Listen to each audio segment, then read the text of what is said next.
Jami, welcome to the MarketSurge podcast. Can you give Thanks. us the Jami in 60 seconds elevator pitch? Mom, business boss, creative mastermind, who are you? For sure. Let's see. I am a mom, mom and wife. I feel like those roles, always kind of come first. I have four kiddos. And so I feel like I am in the phase of life where I'm chauffeuring kids around all of the time. Yeah, and I work here at MarketSurge in a marketing role and website development and content creation and wear many hats with my role here. But then I also own Campbell Interiors. So I specialize in residential interior design, space planning, furniture, sourcing, and started my business in 2022. So definitely busy, but yeah, that's who I am. Well, that's a great overview, and Jami, we're so delighted to have you as a member of the team. You joined us last year and have had a big impact on, um, I'd say in particular the most visible is our social media content, and you've done such a great job with that. Can I ask you? You described about a dozen different roles you have in your life, professional and personal, and um, that probably requires a lot of juggling and time management. What is the wildest multitasking moment you've had recently? Yeah, that's a great question. I feel like even more than multitasking, I'm one of those people where I have to like get in the zone of whatever it is that I'm doing and have to focus in. So even more so than multitasking, I do think it's more time management. So whether that is, I focus on market surge in the morning and early afternoon and pour myself into that role after I get kids off to school.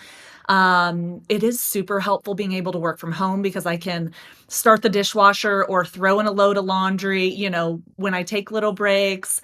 So I'm able to do that, and then pick up the kids from school. And then I dive into my design world and have to get totally in the zone for that, and devote myself to that until it's time to cook dinner, and then run kids around, all evening. But I would say in the summer when the kids are home, trying to keep them entertained. I remember last summer, like trying to take a kid to volleyball camp, opening up my computer and kind of working on the go while, she's doing volleyball camp.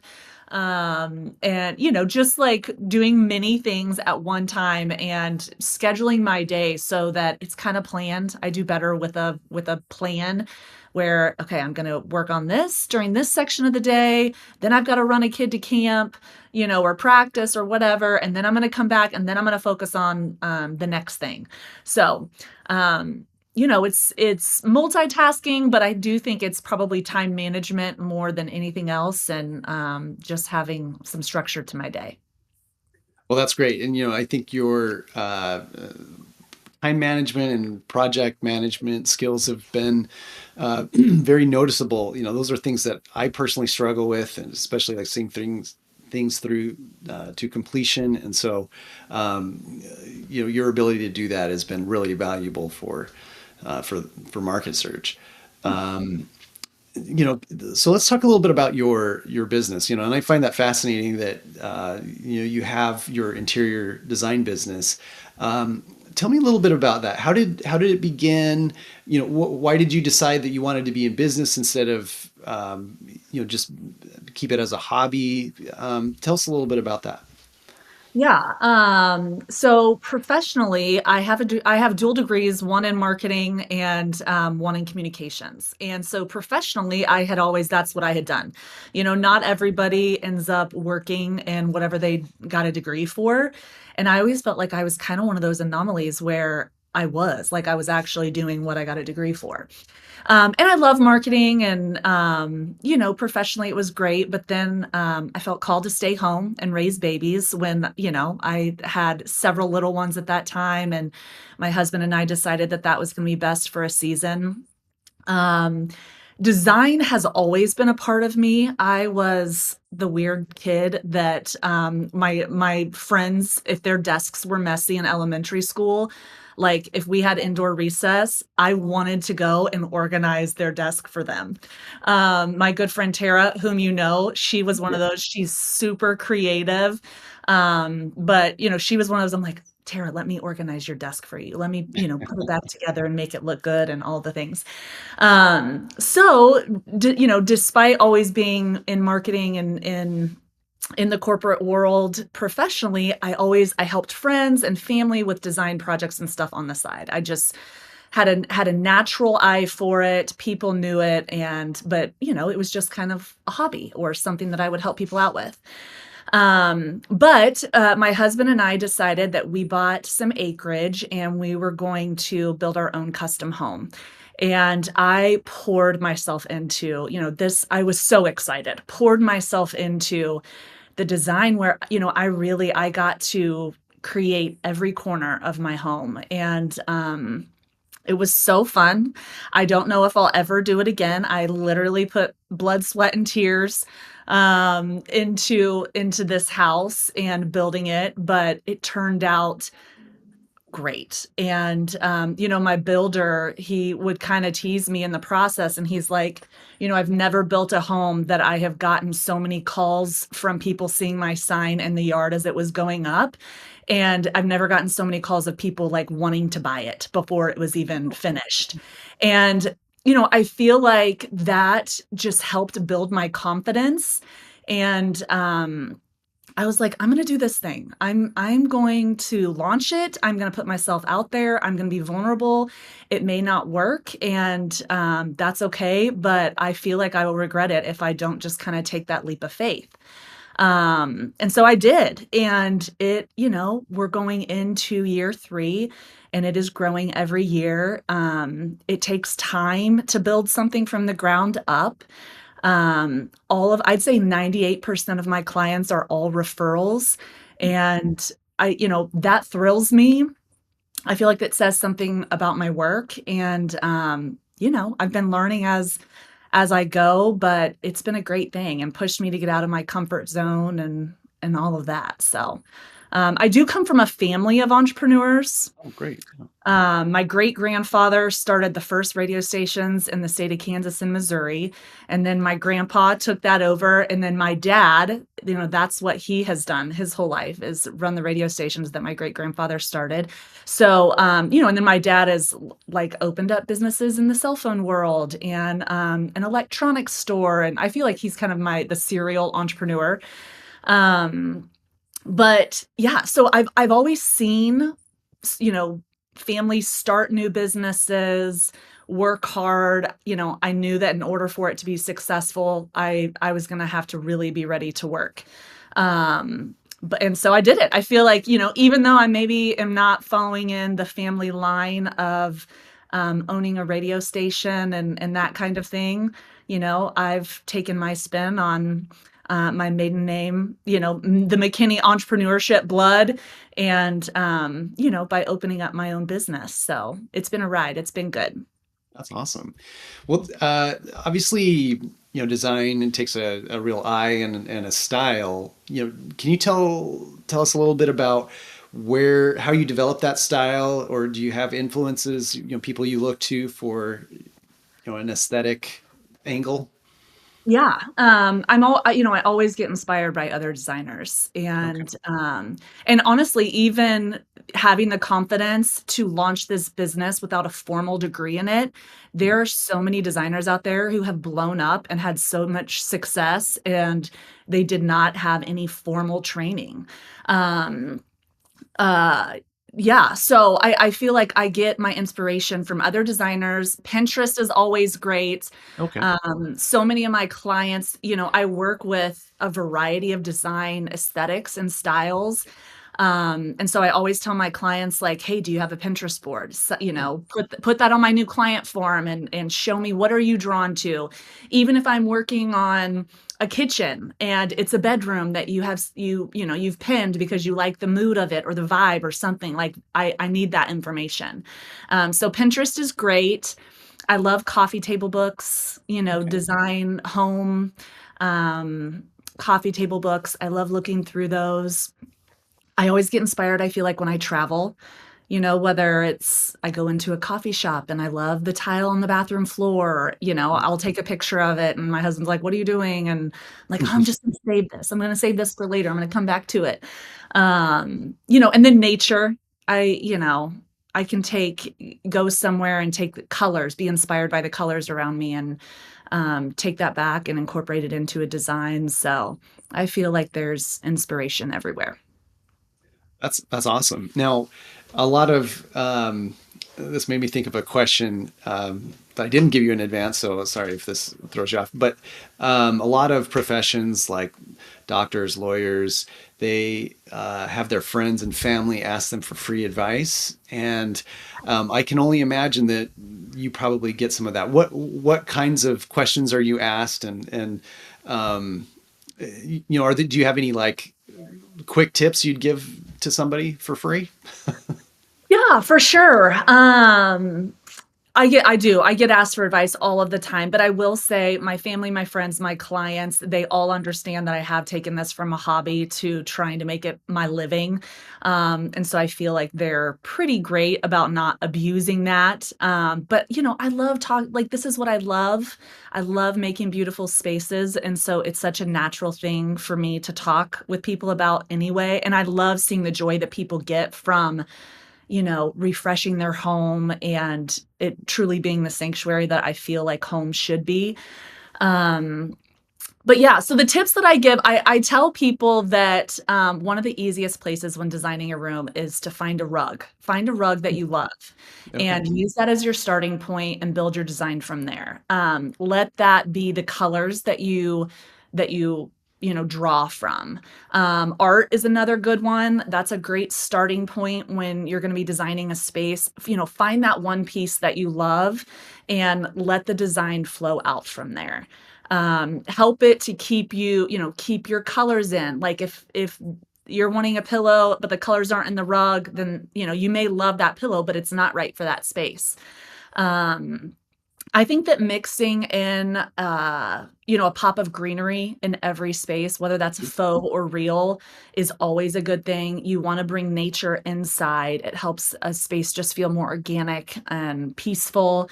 So whether that's, a table lamp that is made from a natural stone or, you know, greenery or plants or whatever that is, trying to bring the pop of green in and nature in is always a good thing. And then, I think that good design can be done with a mix of splurge pieces and save Mm. pieces. Okay. And I try to always tell people that a good design should have both. You should not have to go break the bank on every single element of, a newly designed space.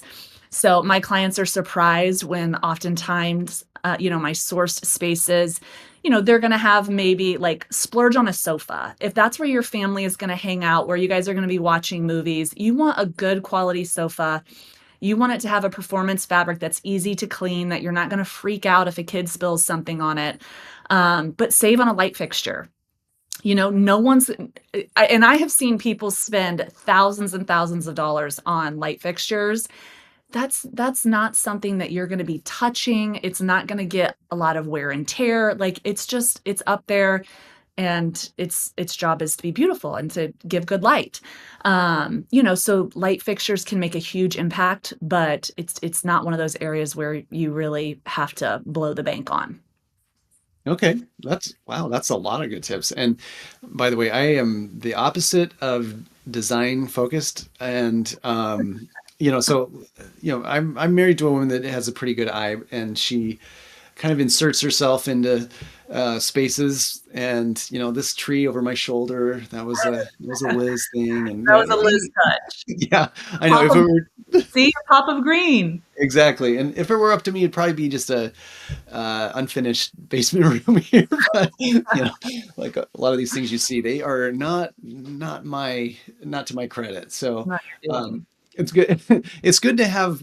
I think surround yourself with people with the complementary skills you lack, for and sure, so for sure. that's fantastic. Can you tell us about any specific projects that stick out in your mind that were particularly interesting or challenging, or um, any that come to mind? Yeah, let's see. I did a basement finish last year. I actually got to work with a builder on it. Oh, And the clients were awesome. They were so open to, being creative, thinking out of the box. It was going to be have a great kitchen bar area, and then it was going to have a great media space. And so we were talking about, how to really make it not feel like a basement, which is always a challenge. And we added some beautiful beams down there. But on the media wall, it was really the way that it was laid out, like this had to be the media wall. And it was mhm. going to have a big, huge TV on it, but it happened to be the same wall that the electrical box was on. And there was really no way around it. And, most builders would literally just put like a cabinet around it, and then you'd have like this random little cabinet on the wall. And I was really like, oh, that's just going to take away from it. I've got to think outside of the box here and try to figure out a way to disguise this electrical box.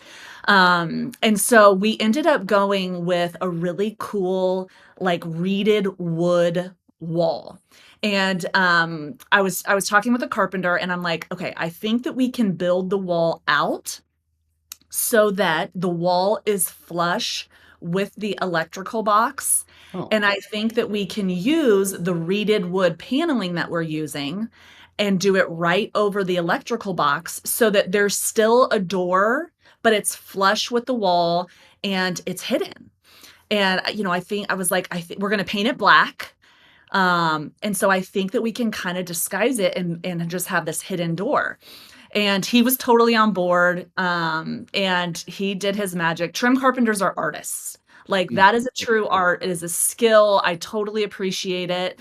And, the end product was so cool. You could barely even tell the cut lines where the electrical box was. It just looked like this super cool, wall treatment. You had the TV on there, and the focal point was not the electrical box. And the whole basement turned out great. It was beautiful. But that was just one of those challenges that, when it was all said and done, I was like, yes, we figured that out. It was creative. I hadn't seen it done before.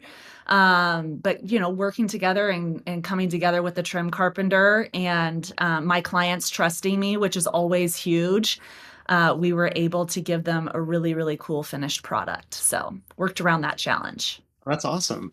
Um, uh, I'd like to move on to talk about your work at MarketSurge, but I want to give you a chance to give a plug. Where can people find you if they're interested? Yeah, my website is jamicampbellinteriors.com. Okay. And then you can also find me on Instagram and Facebook, just Jami Campbell Interiors. And, in my world, your portfolio is your social media. And that's been an adjustment for me because Okay. I'm not a huge social media poster personally. And I feel like the first year of my business, I was not great about taking photos and like editing the Mm. photo, and putting all of my projects and stuff out there. But I made that a goal for year two, and I did a much better job. So yeah, my portfolio is on my Instagram and Facebook pages. You can see it on my website as well, but that's a great place to see my work. Awesome. Well, hopefully we can direct some traffic your way, and I'll include the link in the notes to the published version of this. Um, so, obviously you work at MarketSurge, and as you've described, so many hats you wear in your life. Even within MarketSurge, I think that's like a microcosm of your life, because you're definitely our utility player. You do a little bit of everything. What are what is your favorite like hat to wear, or favorite assignments within the MarketSurge role? Yeah, I think that has been, this role has kind of surprised me with that I have done a little bit of everything, which is awesome because I feel like I've learned so much while becoming part of this team. Um, it's my history, but I love the branding piece of it. I love saying, oh, Reed, I think we need to stick with the same colors, or I think we need to use this logo. Just making all of our landing pages consistent and have a similar look and feel. I really love that. And the website, managing the website, developing new landing pages, working on content we offer so many different services, and really trying to work on the copy and the marketing to be succinct but clear, and communicating, that information on social media as well. But yeah, I think it's the branding, and we've pretty much revamped our website in the last year. Yeah. And so that's been a huge project, but that's been a project that I've really enjoyed. And, working with some of the other members of our team on that. And I'm really proud of the way it looks and the changes that we've made. And yeah, so branding and the website development have been my favorite parts so far. That's awesome. Yeah, and the website has morphed along with, I think, MarketSurge as a whole, and it's almost like a way to tell the story of where we came. If you look at where we were with the website, and it was very focused on the software, Yeah. and I think through a lot of working together and figuring out right design, the right story to tell, we've been able to portray that we are a services agency, and that we have a whole portfolio of offerings, and we're not software first, we're service first. So you've done a great job with that, and I think I remember early on, you were asking me a lot of questions about design, and what did I like, and in my mind I'm thinking like I have a terrible design eye, and if it were up to me, it would look really bad. It would look like a 1990s level website. And so, Oh, being hard on yourself. well, but what, I think the outcome has been, I have told you, I completely trust your design decisions.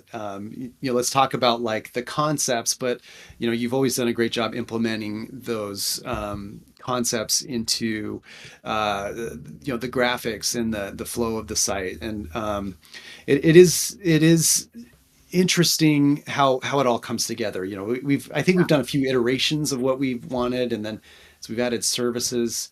That's been kind of a challenge in how to make that look usable visually, but you've done a great job with that, and Yeah. I obviously we're going to continue to evolve, and the website will evolve with it, and Yeah. Always it's changing. yeah, but so much has happened. Um, do you think so?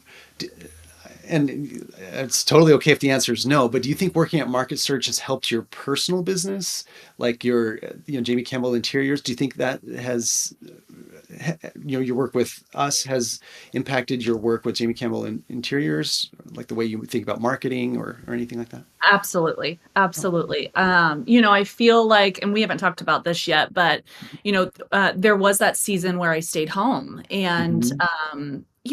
it can be a bit intimidating, like getting back into, having some jobs that equal out to be a full-time gig. So there's some adjustment there, but I feel like getting back out there and learning new things. I've been forced to learn so many new software, new marketing strategies, staying current on what are the marketing trends, what are people doing, AI. I mean, AI is huge, and learning the ins and outs of AI, and how that can benefit MarketSurge, and the ways that I use it with MarketSurge. I've then been like, oh, well, I can do this with my business too. Or, even our software, and a huge part of our software is focusing on what you can automate. And I'm a one-man show. It's just me, and so it has forced me to even look at my own systems and processes, and to think about, okay, how can I automate this? Like, how can I make this simpler and easier for me, so that I can spend more time actually designing my mood boards and designing spaces and thinking through those things, rather than responding to new client emails, individually, each single one, or trying reviews. Reviews are humongous with my business. I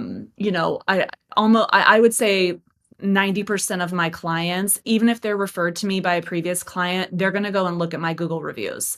And we're big on that, automating reviews, asking for reviews, enhancing your online reputation. So I think there are so many ways that my role at MarketSurge and the growth that it has caused me to just dive in and learn new things. We're a small team, and diving in and having to figure things out on my own, has definitely bled into my design business as well. I'm glad to hear that. And, your story mirrors that of many of our clients. We have a whole range of clients, different industries and situations. Many are doing part-time businesses, side hustles. They've got a full-time job and they're doing something on the side, and or working non-traditional hours. That's more of a nights and weekends business for them. But I think it would be interesting to hear. Do you have any advice for people that are balancing a career and a side business or side project, family life? Do you have advice for people that maybe don't come at this naturally? Are there any things that you would want to share? Like maybe in retrospect, or what do you think is the best practice? I was thinking about this question, and I wish that I had just like something brilliant, some piece of advice that I just thought was a total game changer. And the thing that I just kept coming back to was I have been in a season where it's just like work, work, work, grind. Mhm. Um, you know, I have consistent hours with MarketSurge, but my design business ebbs and flows. There Mhm. are some months where it's slow, and then there are other months where it's super busy. And that doesn't take away that I still have my role at MarketSurge as well. And so I've just been in this season where, you cannot be afraid to work. And if that means opening up your computer, in bed when my husband's got the sports on and I still want to hang out with him and be with him, but I've got a design I've got to finish, or I've got to finish a newsletter for MarketSurge or whatever, opening up the computer and doing those things in the evening. Having said that, I think that my advice would be like burnout is real. Burnout can happen, Yeah. and you have to have a Sabbath. Like you have to make prioritize rest. And I'm super type A that I can just run myself ragged until I burn out, or until I run my immune system down and I get sick, or whatever it is. But I am getting better the older that I get in just remembering to take time to rest, and to set my phone down. Instead of looking at my phone, look at my kids and give my attention. Especially like my 7-year-old is the most talkative child I've ever been around in my life. And I come from a big family, so I've spent my whole life, kids everywhere, big families. My mom's one of 8, my dad's one of 6, like Oh, wow. cousins, the whole thing. I'm one of 4. And she just talks and talks and talks. And she's really good about reminding me, like, hey mom, put your phone down, you know? Sure. And even yesterday, I try to take my kids on. We do this monthly rotation where it's one-on-one dates, Oh, and nice. um, you know, I take one of them, and I've got a 14-year-old boy, so we do different things. Different things fill his bucket than it does with my girls. But yesterday evening, I took my 7-year-old and we went and got a pedicure. Spring is here. We needed some pretty toes to wear with our sandals. And I started to respond to a couple of emails when we were sitting there getting our toes done. And she looked at me and she goes, "Mom, no phone." So she calls me out on it, but it's in the most sweet, loving way, because the only reason she's saying that is just because she wants to hang out with me. And so it's a good reminder, just work, work, work. Don't be afraid of the hard work, but prioritize rest and prioritize family, and it's okay to put your phone down and to look at your kids or your husband, rather than what email notifications that you have or Google chat notifications or whatever it may be. Well, that's very sweet. And I'm a father. My daughters are a little bit older. They're 15 and 16, and um, those sweet moments are a little different, a little bit further apart. Yeah, They're great sure. girls, but they're ready to break out. So Yeah, that's I was too at 16. um, well, we're approaching our time, but I've really appreciated all the experiences you've shared and a great advice. Let me say great. And let me ask you, maybe, is there something, a goal you have for this coming year, or something you're focused on learning or developing, whether it's personally or professionally? Just something that you're looking forward to for the rest of 2025. Yeah. I am a person who does New Year's resolutions. I write them down. I have a note in my phone, and I try to always have a mix of personal goals as well as professional goals. Personally, it is to continue that monthly one-on-one rotation on going on dates with my kids, but also to try to have a monthly date night with my husband. And just be sure that I'm prioritizing my marriage and pouring into that. Professionally, I want to get better at utilizing AI. I think AI can be scary. I think it's new, and I never want to get to an age where it's new and seems overwhelming, and so I just am like, I'm not going to use it. But it's going to change the game. And my role at MarketSurge was really the first time where I was forced to start utilizing some AI. um and I'm sure that I will continue to do that in my role at MarketSurge. I want to get better about doing that in my role as a business owner and as a designer. There are some designers out there who are now utilizing AI and can give it certain prompts to literally create their design, like to create images of a remodeled kitchen or whatever it may be.